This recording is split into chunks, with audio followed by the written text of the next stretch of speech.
¿Qué tal amigos? ¿Cómo están? Volvemos con Contracara, Martín. ¿Qué tal las ¿Qué tal, vacaciones? Manuel? Nueva temporada, las vacaciones, bueno, dentro de las posibilidades, bien, ¿no?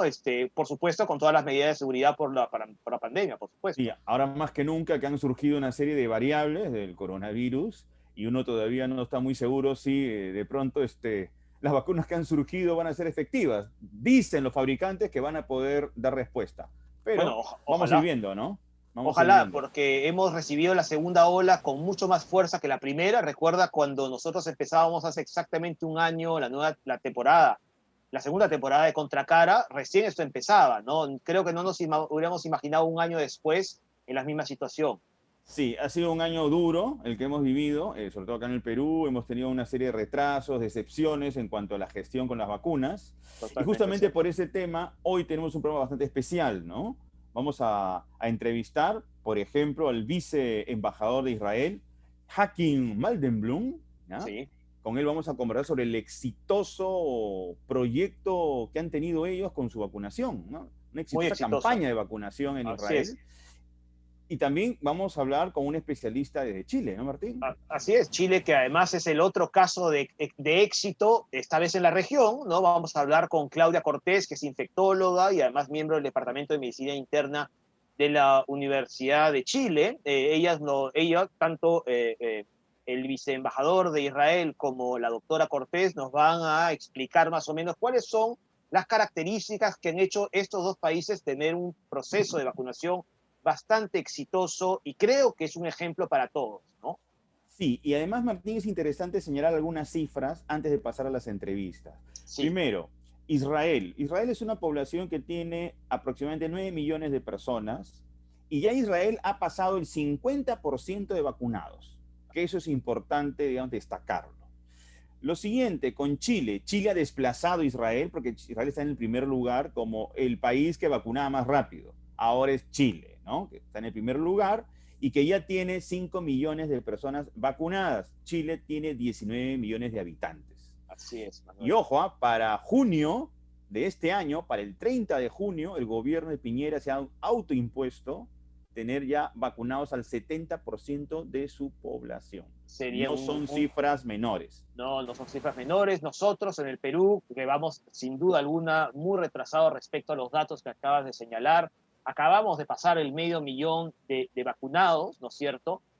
Lo cual, en fin, nos da cierta esperanza, la cifra no está mal, pero hay que avanzar, hay que Hemos acelerar, eso es empezado hace importante. poquito, ¿ah? Es Porque, verdad, ojo, el año pasado fue perdido así es. por toda la información que hemos tenido. La novedad que tenemos esta semana es que las aseguradoras privadas van a recibir dosis de Pfizer para también iniciar el proceso de vacunación. Son dosis de Pfizer entregadas por el gobierno a estas aseguradoras para que ayuden en el proceso, sobre todo en los adultos mayores, Y es Manuel. algo gratuito, gratuito, Gratuito, que quede muy, claro. muy importante. No, no, es claro y es bien importante que lo puntualices, ¿no? Porque hemos estado hablando mucho de los privados, no los privados, en fin.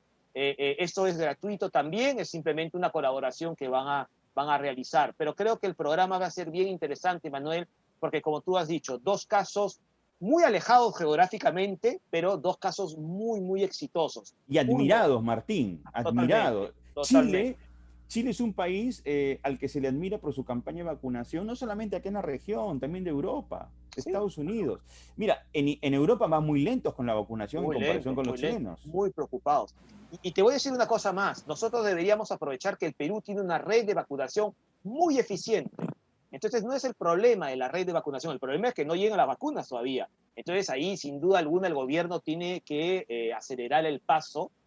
Aparentemente están los contratos firmados, pero queremos las vacunas in situ para que la población más vulnerable, ¿no es cierto? Médicos que ya estén vacunados del todo, fuerzas y cuerpos de seguridad y por supuesto los adultos mayores. Luego tú y yo y el resto de adultos pues ya tendremos que esperar nuestro turno pacientemente y poner el hombro para recibir nuestra vacuna, ¿no? Abril, mayo van a ser los meses importantes para nosotros porque va a llegar la mayor cantidad de vacunas. Sí, Recordar que porque no empezamos somos, con 50.000 cada semana, eso va a ir aumentando, ¿no? así es, Manuel. Así que, en fin, de todos tenemos que colaborar y desafortunadamente, tú y yo siempre lo tocamos, el ambiente político no siempre ayuda, ¿no es verdad? No, no siempre ayuda. Estamos en plena campaña electoral, hemos tenido un debate que ha sido transmitido el domingo. ¿Fue debate? Eh, ¿Debate?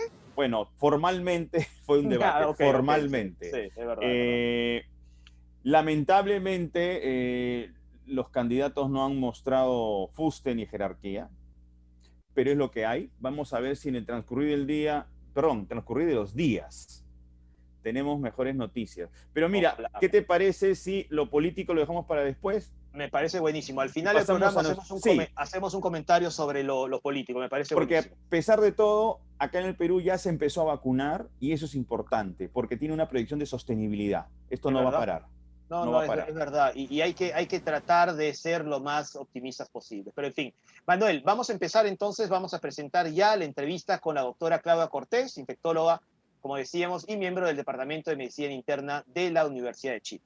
Bien, vamos con la doctora Cortés. Vamos. Bien, amigos de UPC TV, del programa Contracara, ahora tenemos el gusto de recibir con nosotros a la doctora Claudia Cortés, infectóloga y miembro del Departamento de Medicina Interna de la Universidad de Chile. Doctora Cortés, bienvenida a UPC TV. Hola, muy buenas tardes.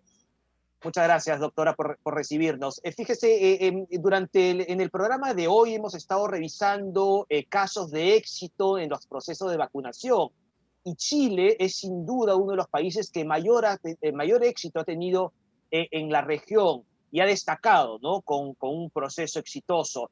¿Cuál cree, doctora, que han sido las variables principales para que esto ocurra? Son dos. Una es la negociación que comenzó nuestro gobierno muy tempranamente, como en mayo del año pasado, antes de que existieran vacunas, con distintos laboratorios farmacéuticos, lo que permitió hacer una negociación avanzada para poder tener una compra preferente de las vacunas una vez que fue una apuesta, una vez que estas vacunas existieran. Nosotros como país participamos en 4 ensayos clínicos con 4 tipos de vacunas distintas y la elección de esas vacunas fue precisamente el poder asegurar una compra. Así que estas 4 vacunas que están autorizadas en el país son vacunas que se testearon acá. En este momento tenemos 2, que es la de Pfizer y la Sinovac. A fin de mes nos llega Oxford y Janssen un poquito más adelante. Entonces, eso nos hizo no tener todos los huevos en la misma canasta y cuando se han retrasado algunas entregas de un laboratorio, tenemos la del otro laboratorio. Esa es una parte. Y lo otro es que Chile tiene un sistema de salud pública de atención primaria bastante sólido y muy basado en las vacunas.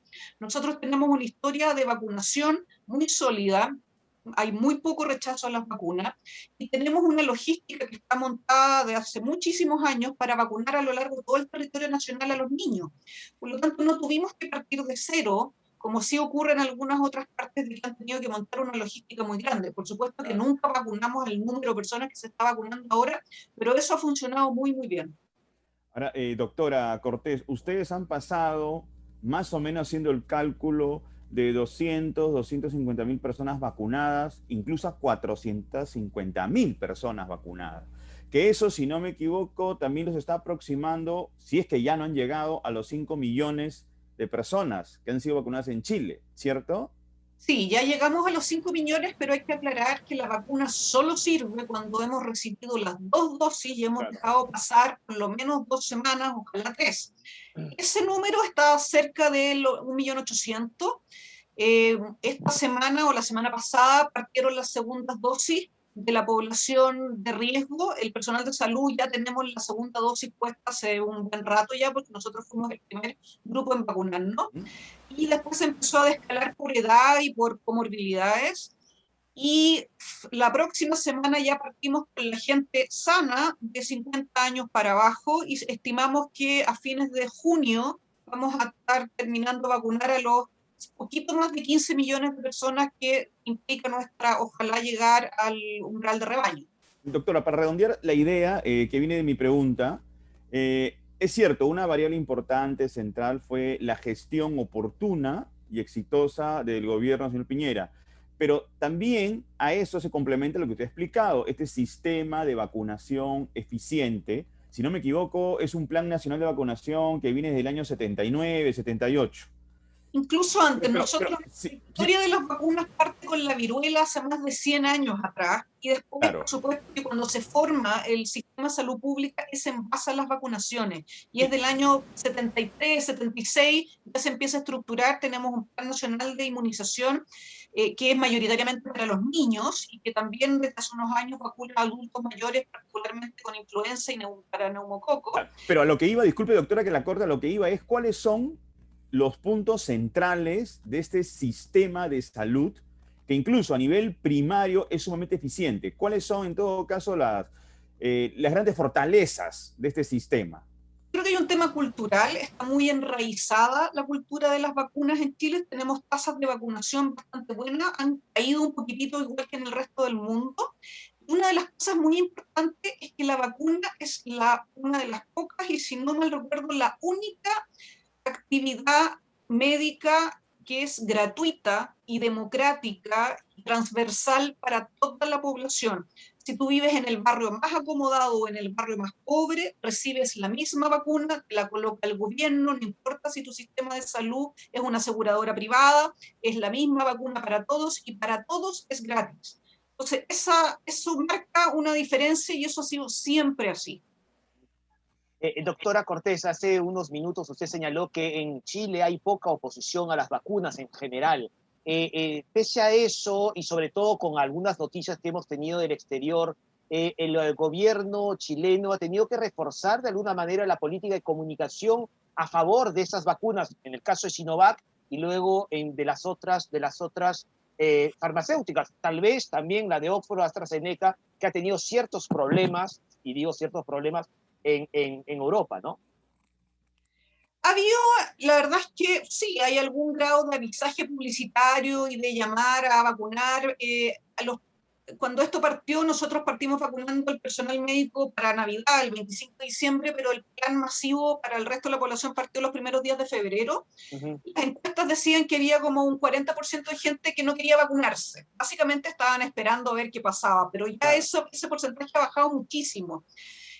Nosotros hemos tenido una muy buena gestión en las vacunas y una no muy buena gestión o mala gestión, francamente, en comunicación de riesgo. Entonces, yo no diría que haya tanto esfuerzo por vacunar, sino que esto ya viene de hace muchos años. El gobierno, cada vez que llega un embarque de vacunas, va a recibirlo al aeropuerto, el ministro, el viceministro.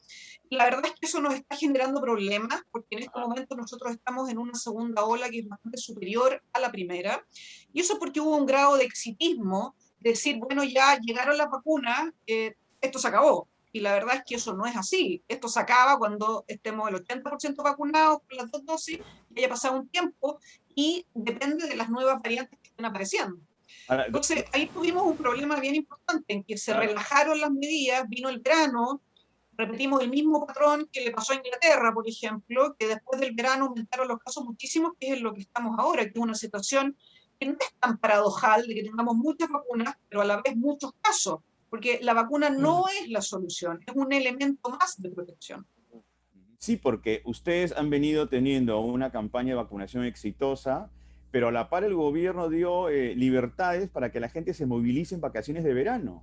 Y estamos hablando aproximadamente de 5 millones de personas que se han movilizado y las cifras de contagio se han disparado y ahora el sistema de salud también está colapsado. Es decir, ahí ha habido una contradicción en cuanto al enfoque, ¿no?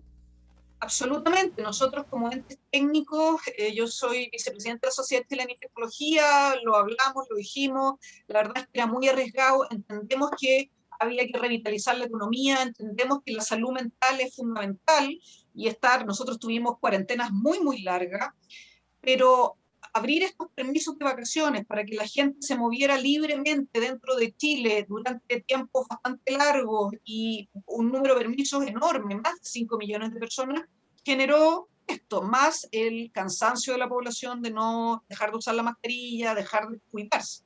Entonces, es un poco, se habla un poco de la paradoja, pero no hay tal paradoja. Nosotros sabíamos que esto iba a ocurrir porque avisamos, si la gente sale de vacaciones, se va a dejar de cuidar y vamos a tener un rebrote cuando parte nuestro año, que es en marzo. ¿Qué es lo que ocurrió? Usted lo ha señalado en Inglaterra y en Europa en general, donde el verano evidentemente necesitan ir a las playas, en fin. Pero doctora, en el Perú también hemos tenido periodos de cuarentena bastante duras, ¿no? Eh, y sin embargo, ha ocurrido lo que ha ocurrido en Chile, usted lo acaba de decir. Desde el punto de vista médico, las cuarentenas realmente funcionan, son importantes, y lo pregunto porque en el Perú, por ejemplo, ha habido, claro, esto entró al terreno político, evidentemente, pero ha habido mucha polémica respecto a estas cuarentenas. Han hablado de libertades, cuando en realidad estábamos hablando de la salud pública, ¿no? ¿Qué tan eficientes son las cuarentenas y cuáles son las variables que deben tener estas cuarentenas para que lo sea? O sea, es una discusión que ha ocurrido en todo el mundo. En Sí. Holanda, que están con toque de Uy, queda, tuvieron protestas que no tenían desde la Segunda Guerra. sí. Las cuarentenas sirven si es que se cumplen bien. Por supuesto que no existe una cuarentena completamente hermética, pero hemos descubierto en Chile, y yo puedo extrapolar que es un tema cultural, bien latinoamericano, si no nos están fiscalizando, si no nos están controlando, que cumplamos, nos sirven de mucho. Y otro error que se ha cometido acá es que nosotros tenemos municipios o comunas Ujú. en la gran ciudad que es Santiago, que son más de 5 millones de habitantes, y han hecho cuarentenas sectorizadas. Entonces se producen absurdos como que en la vereda norte de una calle la gente está en cuarentena y en la vereda sur la gente está libre. Y los virus no saben de Claro. ese tipo de límite. No saben del límite. Entonces, entonces, las cuarentenas son útiles cuando uno puede cerrar un bloque completo y mantener a veces una cuarentena bien estricta, pero más corta. Es el modelo de Nueva Zelanda, por ejemplo, en que Claro. por 2 o 3 casos cierran Auckland completa. Ahora, ¿ustedes han tenido algún tipo de referencia para poder afrontar su campaña de vacunación y también sus campañas de cuidados? Por ejemplo, países como Taiwán, que han sido muy exitosos porque ya tienen un saber previo, ¿no? Ellos han tenido el SARS, entonces ya la población tiene un comportamiento adecuado. Creo que Martín, si no me equivoco, tienen aproximadamente 15 personas fallecidas nomás. Sí, sí, sí. Taiwán es increíble. No, la verdad es que ha sido bastante ensayo y error. A veces Ujú. las políticas del gobierno van hacia un lado y a la semana siguiente van hacia el otro. Ha sido bien difícil. Nosotros tenemos lo que se llama el plan paso a paso, que fue cuando empezaron a bajar los casos para ir relajando ciertas medidas de restricción de movimientos, y esa normativa la han ido cambiando muchas veces, por lo tanto es difícil. Eso en el fondo es lo que ha creado la confusión en la población, en que estábamos peor, los números iban para arriba, pero estaban abriendo los gimnasios, abriendo los restaurantes, abriendo los cultos religiosos. Y Absurdo. nosotros como comunidad médico-científica estábamos espantados, pero así así. Bien, ahora, Sí, sí, sí, sí. Martín, continúa, continúa. No, no, le quería preguntar y me va a disculpar el atrevimiento, doctora Cortés, de esta pregunta, porque claro, nadie sabe qué puede ocurrir, pero el nivel de rapidez con la que se está vacunando en Chile puede verse afectada por lo que ocurre del resto de países de la región. En Perú la eficiencia en las vacunaciones no es tan buena, en Bolivia tampoco, en Argentina tampoco. Eh, ¿Qué tan preocupado está la comunidad chilena respecto a lo que ocurre a su alrededor? La comunidad científica estamos preocupados por las nuevas variantes. Sabemos que la variante de Brasil es bastante agresiva. Hoy día también sabemos que la variante inglesa, de las cuales hay las dos en Chile, es más contagiosa y es más letal. Y todavía no está bien claro si nuestras vacunas que tenemos disponibles protegen contra esas variantes o no. El gobierno cerró los pasos fronterizos terrestres, pero el aeropuerto principal ha seguido abierto todo el tiempo, pese a que hemos solicitado que lo cierren. Recién mañana, después de todo este tiempo, van a haber restricciones más específicas para los viajeros que vienen desde Brasil. Solo estamos buscando estas nuevas variantes en la gente que llega del aeropuerto, en algunas personas que llegan al aeropuerto, un muestreo así al azar, pero no sabemos si esto se está extendiendo en el resto del territorio nacional. Así que yo creo que cuando uno habla de cuándo va a acabar esto, esto va a acabar en muchísimo tiempo más si es que lo miramos desde la perspectiva global mundial, porque tiene que estar 80% del mundo vacunado. Claro, Hay claro. países, los países más pobres, y estoy hablando principalmente de África, que no está ni en perspectiva cuándo comenzar. Sí. Ahora, la OMS hace un cálculo que esto estaría, digamos, solucionado entre comillas, ¿no? O sea, esta inmunidad internacional recién para el 2022, mitad de año del 2022, en los mejores, Y esa es una estimación cálculos. generosa. Sí, Sí, sí. generosa, generosa. Ahora, una consulta en relación a la vacuna de Pfizer. Si no me equivoco, la gente de Pfizer dijo que sí podía su vacuna contrarrestar los efectos de las variantes británicas o brasileñas. ¿Esto ustedes lo han podido comprobar, al menos de manera preliminar?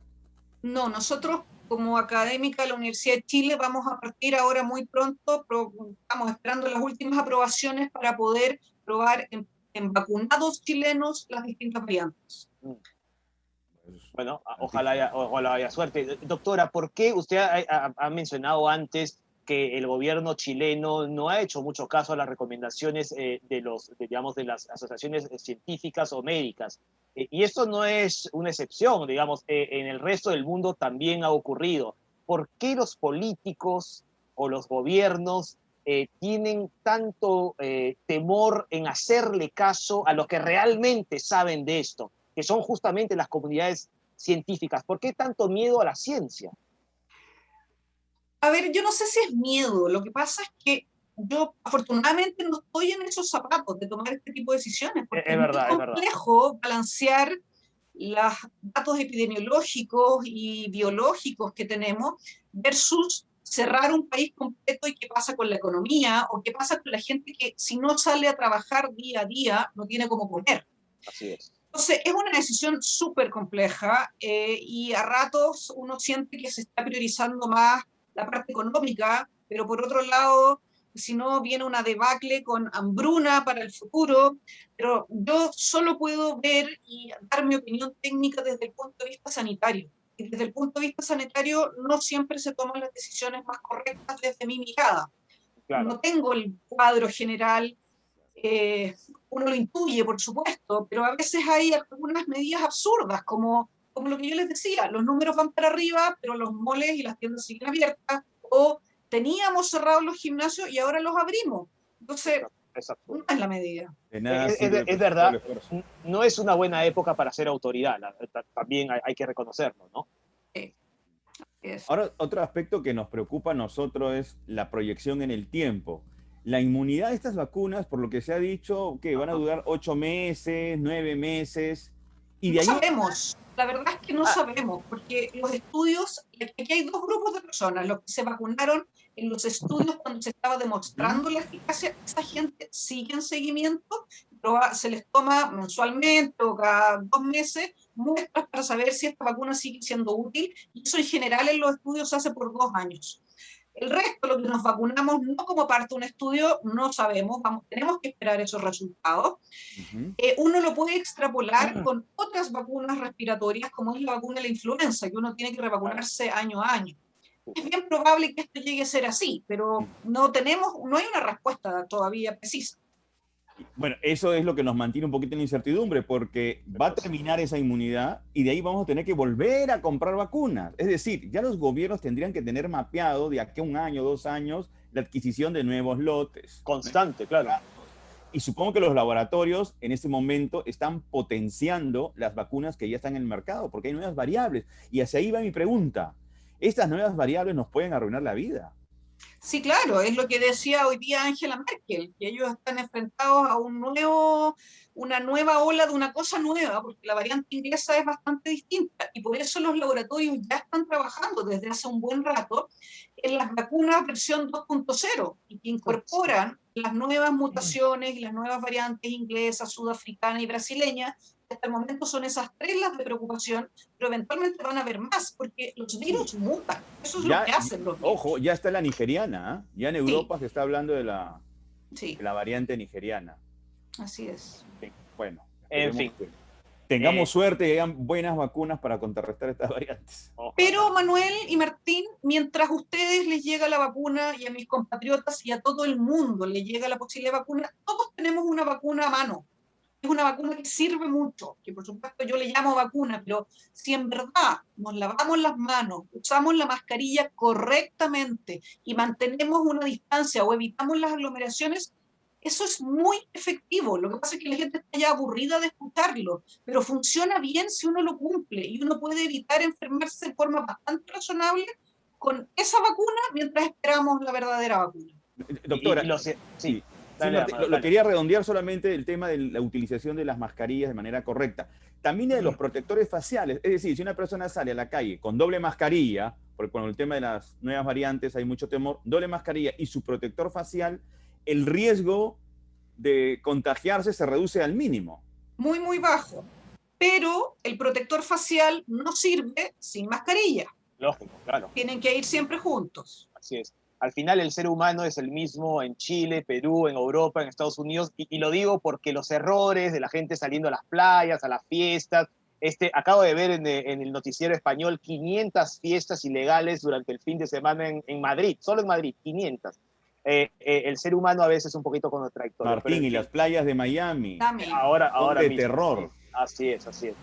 Pero en fin, doctora Claudia Cortés, muchísimas gracias por atendernos. Gusto. Creo que nos ha aclarado mucho el panorama. Muchísimas gracias.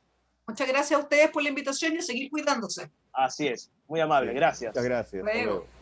Bueno, Martín, lo que ha dicho la doctora Cortés es fundamental. La mejor vacuna de momento es utilizar bien la mascarilla con su protector facial y eso reduce al mínimo la posibilidad de algún tipo de contagio. Solo que la gente... Eso lo sabemos en principio, solo que la gente a veces se olvida. Exactamente. ¿no? Se cansa, pero no hay que cansarse porque no podemos darle margen a este contagio que puede ser letal. Y además son pequeñas soluciones rápidas que podemos tener y protegernos a nosotros mismos. Doble mascarilla, protector facial y, por supuesto, el lavado de manos y el distanciamiento social. Y ya está. O sea, no es tan complicado. Luego ya vendrán las vacunas. Pero, en fin. Otro caso, Manuel.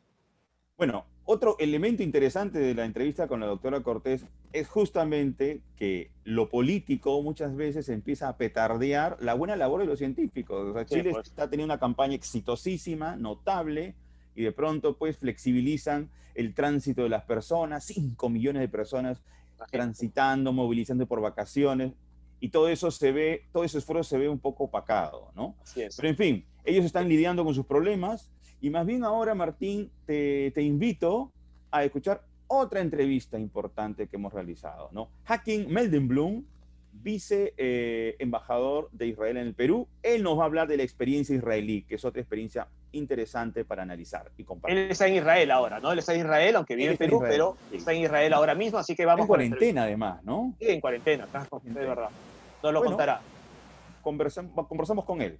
Vamos. Bien, amigos, ahora estamos con la presencia del viceembajador de Israel en el Perú, Hakim Meldenblum. Muy buenos días. Buenos días y buenos días a todos. Bienvenido. Bienvenido aquí a Contracara.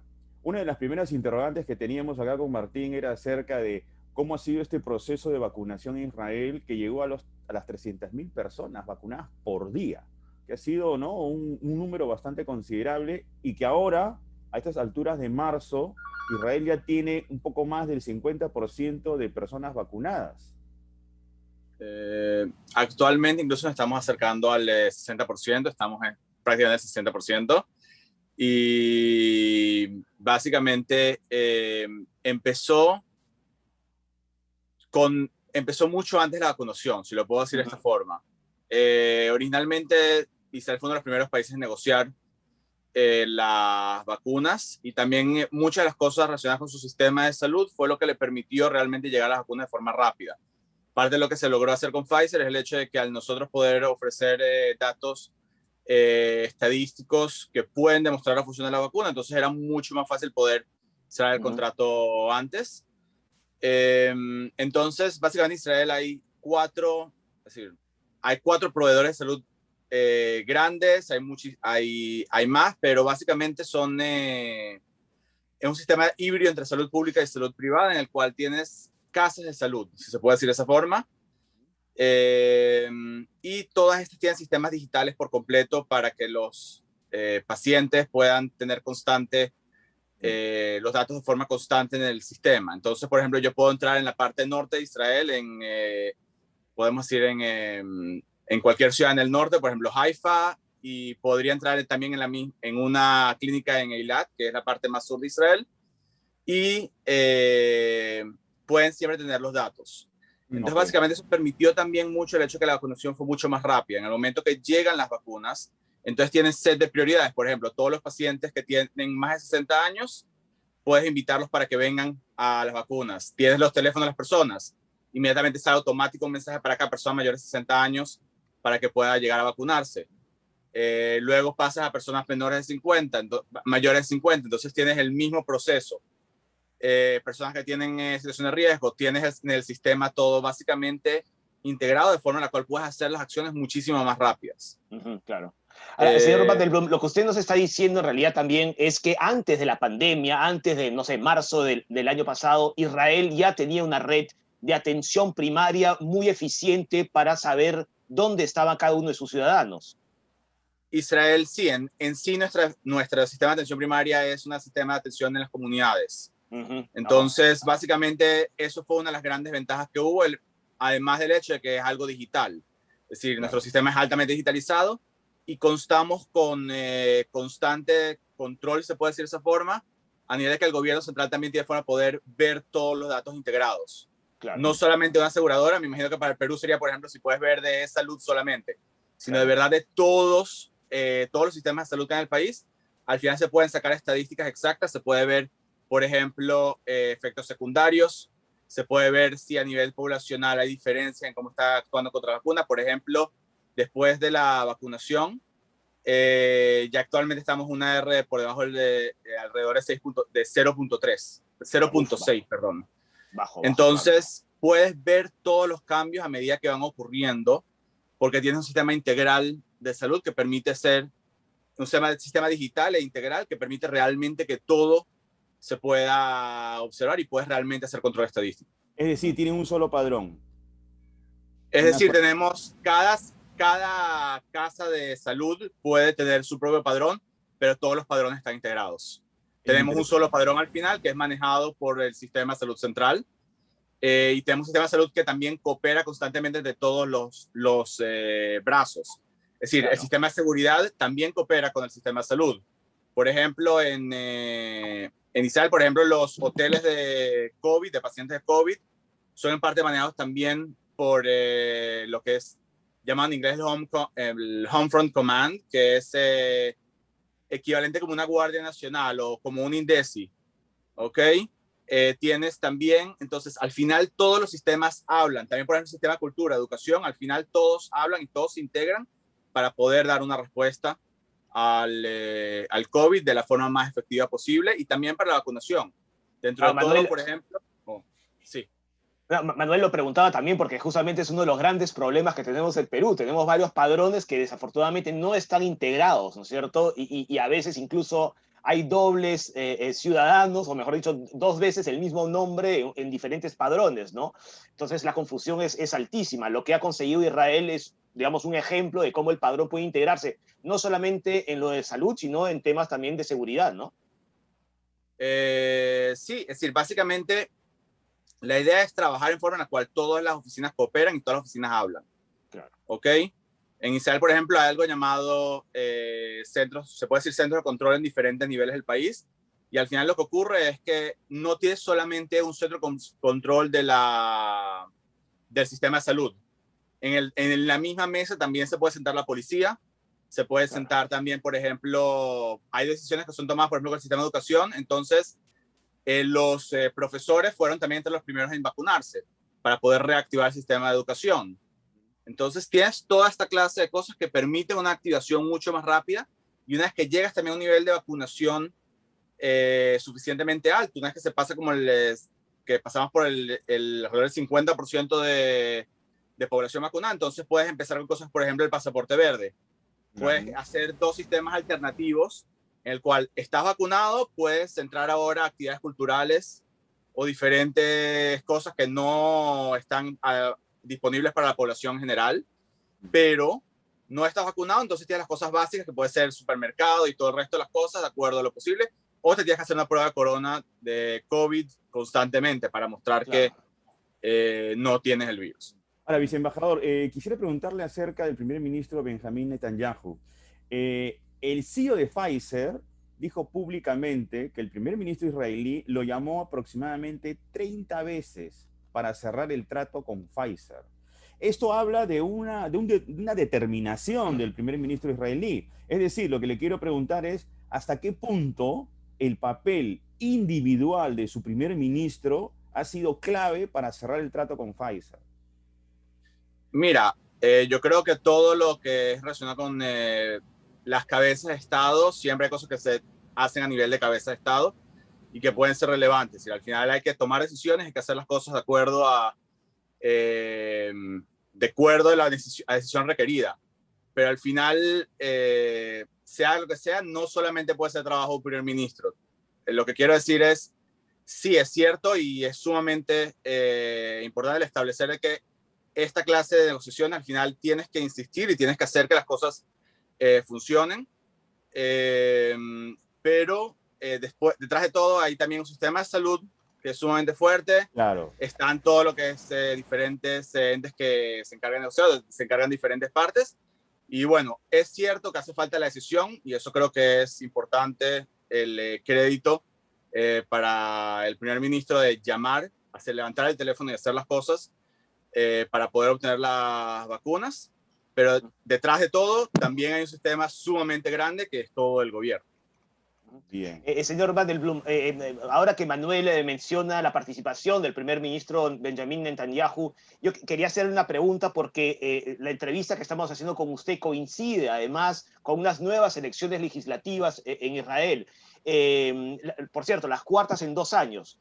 Mi pregunta es bastante directa. El papel político o, digamos, las oposiciones o los partidos opositores, ¿qué tanto han coordinado el trabajo justamente para beneficiar este sistema de vacunación y para que, digamos, las oposiciones entre partidos políticos no se involucren y no perjudiquen el proceso de vacunación, como ha ocurrido, por cierto, en otros países, entre ellos sospecho que Perú?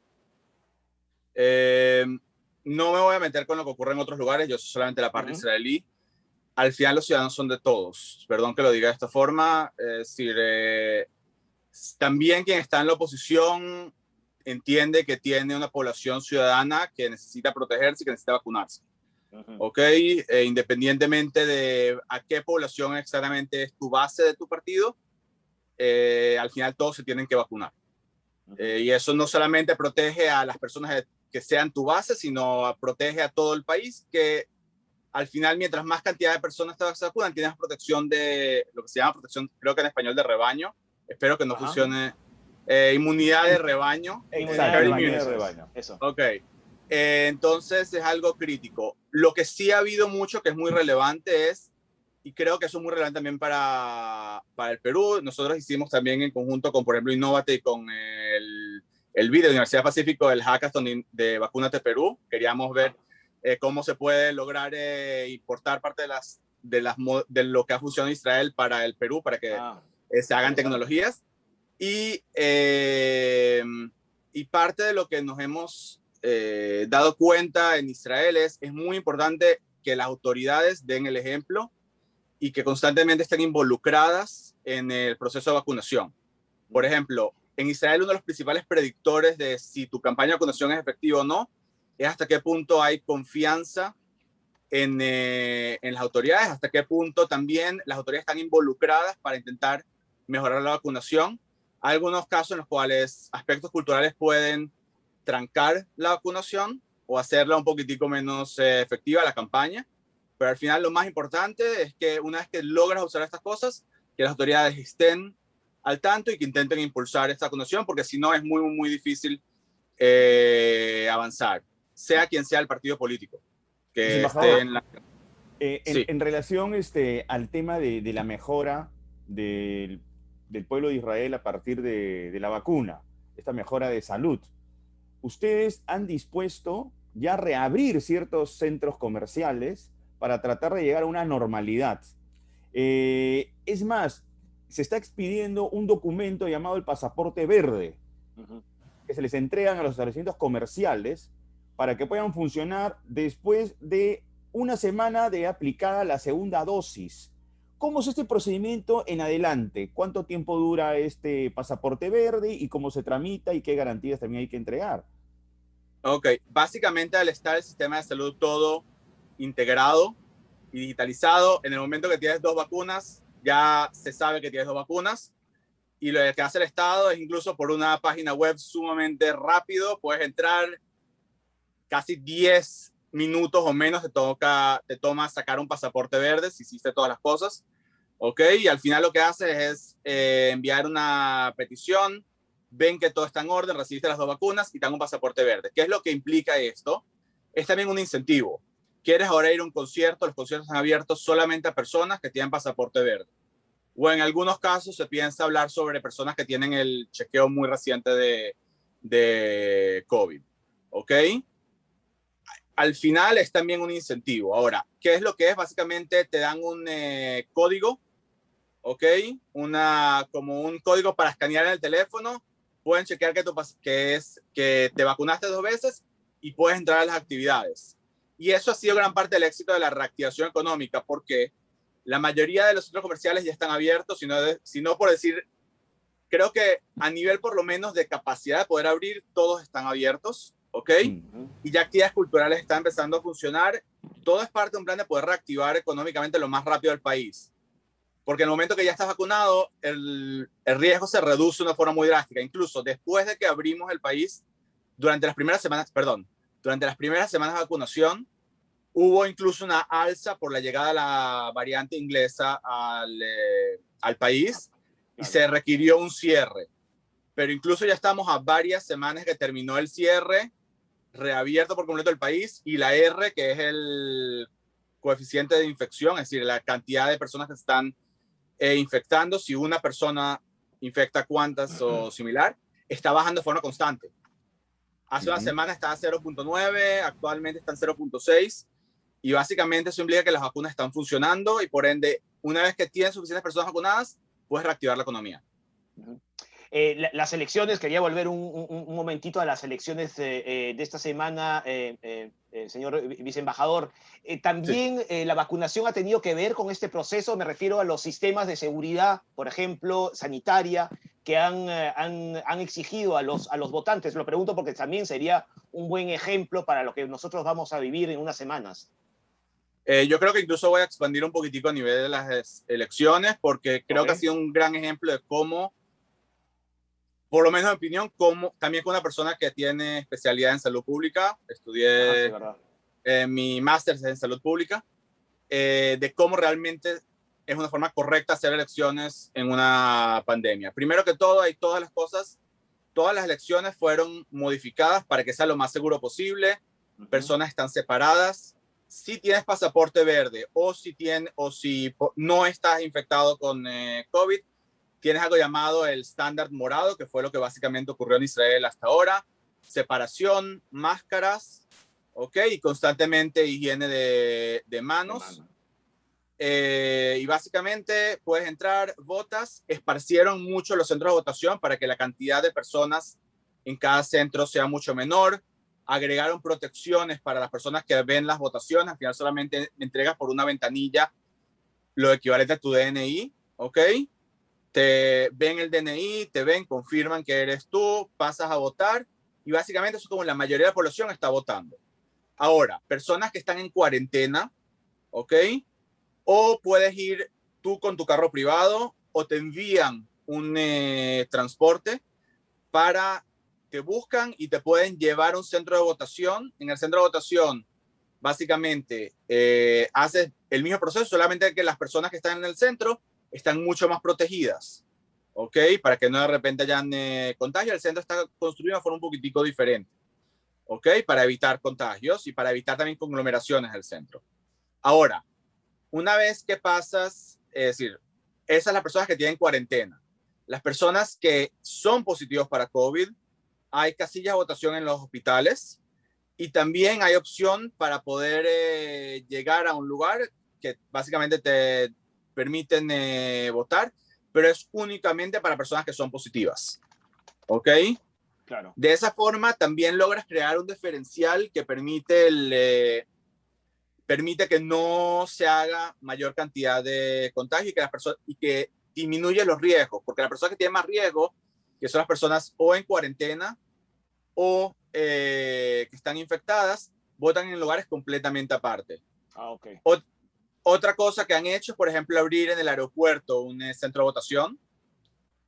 Todas las personas que entran a Israel, es decir, si eres ciudadano puedes entrar a Israel, pero todas las personas que entran a Israel requieren entrar directamente a cuarentena. Ujú. Yo estoy actualmente en cuarentena, por ejemplo. Ujú. Y básicamente eso es también para evitar la entrada de variantes que podrían ser problemáticas con respecto a la vacuna. Claro. Pero eso llega que también en el aeropuerto, por ejemplo, tienes otra casilla de votación. Okay. Ahora, viceembajador, ¿qué posibilidades hay de que Israel produzca su propia vacuna? Y esto se lo pregunto a partir de la inconformidad que ha mostrado Austria, porque AstraZeneca no cumplió con el número de lotes acordado. Y eso ha generado, ¿no?, una insatisfacción en varios países europeos. Ahora, en esos últimos días, apareció otro problema con AstraZeneca que tuvo que ver supuestamente con algunas reacciones adversas, que ahora está en estudio. Pero bueno, pero se dijo que a partir del caso de Austria, de la inconformidad por no tener el número necesario de vacunas con la que se había comprometido el laboratorio de AstraZeneca, Israel habría manifestado, igual con Austria, la intención de aquí en más de producir su propia vacuna. ¿Esto es un rumor o efectivamente el gobierno israelí está pensando aliarse con otros países para producir su propia vacuna? Israel hasta hace muy poco, hasta que empezó la vacunación con AstraZeneca, estuvo produciendo de forma independiente por completo una vacuna. ¿Ok? Una vez que se empezó a vacunar con Pfizer, obviamente Pfizer fue la vacuna que se terminó usando más. Esta es la vacuna que se estuvo produciendo en Israel llegó a fase 2 y es posible que haya una reactivación de ese procedimiento con producción de la vacuna israelí, es decir, es algo que es una posibilidad. No sé actualmente decir mucho del futuro inmediato de lo que ocurre con esta vacuna, pero sí está dentro de las posibilidades, dentro de los planes. Señor Mandelblum, antes de acabar la entrevista, sí me gustaría, lo ha mencionado usted brevemente antes, pero ¿ha habido cierta comunicación entre los gobiernos de Israel y Perú para intercambiar suertes de experiencias, de ejemplos, de sistemas, o incluso a nivel científico entre ambos países? ¿Ha existido ese tipo de comunicaciones, de contactos? Parte de lo que se está diciendo actualmente con Israel y parte de las razones como Israel llegó a ser uno de los lugares que actualmente tiene una de las campañas de vacunación más grandes o más avanzadas, es el hecho de que hasta cierto punto se puede decir que es como un laboratorio para el mundo, para cómo hacer funcionar una campaña de vacunación. Hemos en varias partes del proceso hablado con múltiples entes dentro del Perú y también con múltiples entes internacionales, no solamente la Embajada de Israel en el Perú, sino Embajada de Israel en otros lugares, especialistas israelíes en otros lugares. Han hablado con todos los entes gubernamentales o aquellos que deseen oír. Personalmente he hablado por ejemplo, con el Comando Vacuna, también con el MINSA. Hemos intercambiado experiencias a lo largo de todo el camino. Por ejemplo, el hackathon que organizamos en conjunto con Innovate, el BID y la Universidad del Pacífico, Vacúnate Perú. Básicamente compartimos experiencias para que también salgan soluciones en Perú para poder hacer más exitosa la campaña de vacunación. Básicamente, sí hemos compartido experiencias. Durante todo este tiempo también, dentro de lo que hemos podido ayudar, también hemos cooperado con el Perú en todo lo posible y obviamente seguimos cooperando dentro de lo posible con el Perú. Asimismo, esperamos que dentro de poco salgamos todos, todo el mundo y también Israel, pero también el Perú de este problema y que podamos todos volver a la normalidad. Acá en Israel lo llaman volver a la vida. Es el nombre de la campaña que se hizo. Y espero que dentro de poco todos realmente logremos volver a la vida en el Perú, en Israel y en todo el mundo. Viceembajador, la última pregunta Sí. de la entrevista, que tiene que ver con la comunidad palestina. ¿Ustedes cómo están abordando como gobierno la cooperación con la comunidad palestina, que en este momento tiene muy pocas vacunas? Mira, ocurren varias cosas. Primero que todo, Israel está cooperando de forma activa. Han habido donaciones al sistema de salud palestino de vacunas.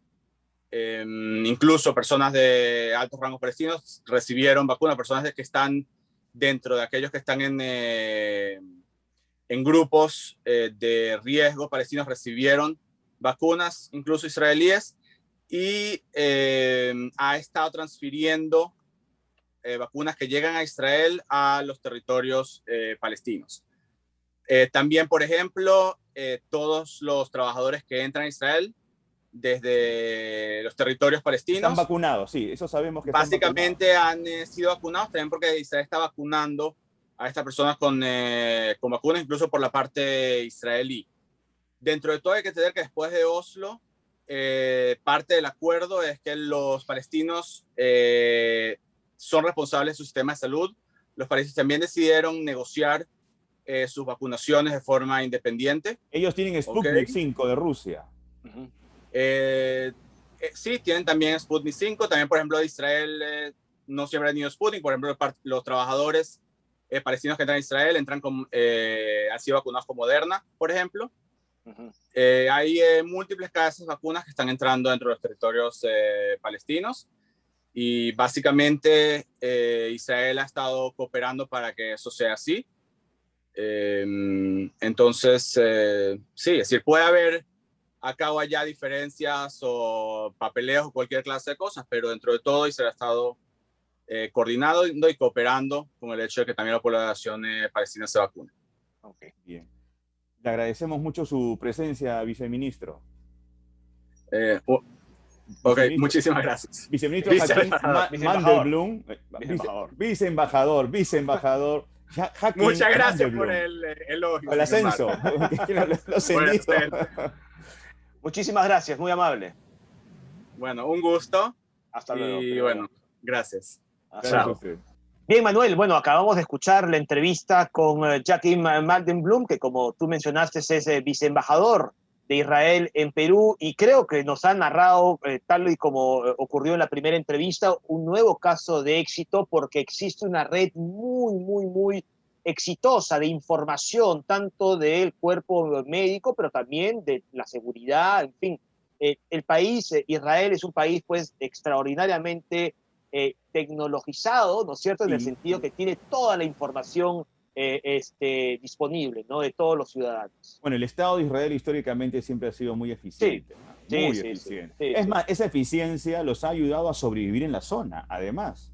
Claro, en el agua, por ejemplo. Si no fueran eficientes, imagínate, todos los problemas bélicos que han tenido, no los hubiesen podido afrontar. Ahora, Hakeem Mandelblum, ¿no?, el viceembajador, que yo además ascendí, porque le dije viceministro. Sí, ¿no? Le gustó, así que le encantó. Está bien.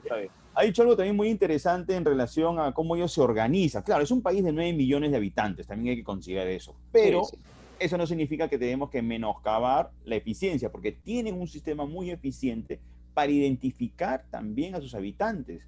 Este asunto de tener la data de todos a la mano es clave para una campaña de vacunación. Acá en el Perú no tenemos esa facilidad para poder identificar tan rápidamente a nuestros habitantes, ¿no? Tenemos zonas complejas. Así es. Nosotros tenemos problemas, efectivamente, pero en fin, pero tenemos que acelerar, ¿no? Pero tú tienes razón lo que dijiste antes. Acá el proceso se ha iniciado y no va a terminar, es decir, no va a parar. Esto va a continuar, ¿de acuerdo? Así que, bueno, es importante también que todos apoyemos y apoyamos con la recomendación que mencionamos de la doctora Cortés, que sigamos protegiéndonos en casa también. Sí, volvemos a repetir lo mismo, salgan con mascarilla, protector facial. No hablan con obligatoriedad del protector facial, pero debería ser obligatorio. Parece mentira que tengamos que seguir insistiendo en eso después de un año, Manuel. Pero bueno. En fin. Bueno, hemos querido hacer un programa contando estos casos. Estoy seguro que más adelante, en los siguientes programas de Contracara, seguiremos hablando del proceso de vacunación en el Perú, por supuesto consultando a la gente que sabe en el Perú. Pero como mencionábamos antes, en la presentación también hay un lado político que podemos comentar brevemente, Manuel, tuvimos el domingo pasado una suerte de debate. Creo que la gente se divirtió mucho y creo que decir eso no habla muy bien del debate, ¿verdad? Sí, mira, vamos a ver qué ocurre en el transcurrir de los días. Queremos escuchar propuestas más aterrizadas. Me parece que tanto Verónica Mendoza como Keiko Fujimori fueron las que mejor respondieron. Totalmente ambas, de acuerdo, ¿no? totalmente de acuerdo contigo. Los demás creo que estuvieron en deuda, estuvieron muy, muy pendientes. Unos más que otros, me parece. Sí, estoy de acuerdo. Verónica Mendoza fue muy clara en sus planteamientos y Keiko Fujimori fue muy clara en sus planteamientos, porque además las dos hablan muy bien, tienen un verbo bastante bueno, se les entiende bien. ¿Qué tan importante es Independientemente de eso? la experiencia que tienen ambas en este tipo de líder, independientemente. Así es. Lo que hemos visto luego es candidatos que han ofrecido, bueno, que dan soluciones del cañazo para protegerse del coronavirus, que otro candidato, creo que es el mismo, que promete traer al Huáscar, una cosa de locos.